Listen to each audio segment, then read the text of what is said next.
काय त्याला म्हणतो आपण, संस्कृतीचा भाग आहे। एखाद्याची संस्कृती असते चांगली की तो आपल्याकडे सत्ता असो किंवा सत्ता नसो तो संस्कृती जपत असतो।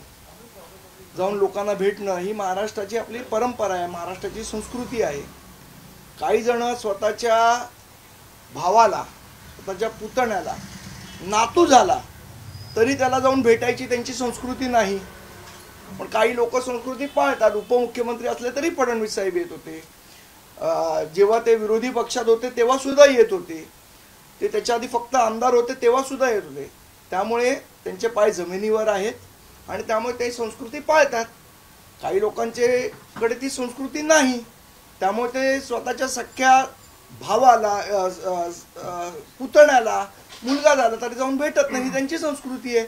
त्यामुळे एखाद्याने संस्कृती पाळली तर तो वाईट कसा आणि अहंकार ज्याने बाळगला तो चांगला कसा, याचं उत्तर राऊतांनी द्यावं। दुसरी महत्त्वाची गोष्ट, मला असं वाटतं ते स्वतःचीच परंपरा विसरलेले आहेत। म्हणजे मी जे सांगतो ते प्री उद्धव ठाकरे इरा, उद्धव ठाकरेंच्या आधीची गोष्ट, जेव्हा हिंदू हृदय सम्राट बाळासाहेब ठाकरे मातोश्रीवर होते तेव्हा लालकृष्ण अडवाणी असतील, सुषमा स्वराज असतील, राजनाथ सिंग असतील, अगदी सन्मान्य शरद पवार साहेब असतील किंवा मुरली देवरा असतील, सगळे लोक मातोश्रीवर जायचे ना, भेटायचे, बाळासाहेबांबरोबर जेवायचे। मग काय लोक त्यावेळेला असं बोलली का की मातोश्रीनी काय खानावळ उघडली आहे म्हणून?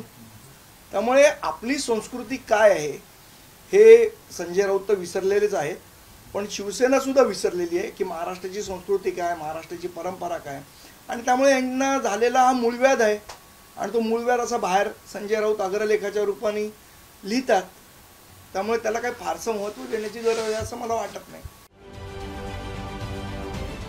महाराष्ट्रातील सर्व बातम्यांचे विश्वासार्ह व्यासपीठ,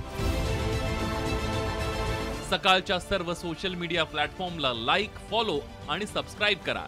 तसंच सर्व नोटिफिकेशनसाठी बेल आयकॉन प्रेस करायला विसरू नका।